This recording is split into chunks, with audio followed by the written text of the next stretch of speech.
Hello, my name is Raven Cal. I'm a student here at G2S and here to present a little bit about our weld shop. I came to G2S for the welding program actually, and I've been wanting to be a welder since I was about 8 or 9 years old. Well, the main parts of the demonstration or presentations here are we have our 3 weld tests. Every student had to do one who was in the class. The table here is actually, it was made by me in-house in the back of the shop.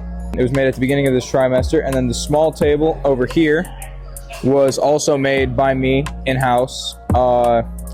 It's an infinity table. The idea is it's one solid tube of metal the whole way, and it'll wrap back around to itself. There's an infinity bench over there, which is gonna be the seat for the table once it's done being built. The overhangs, and you have to tack it in places where, you know, this is like overhanging, so you have to brace it and then use magnets and tack it all. And it's a really good welding program here, and I'm happy that I could be a part of it.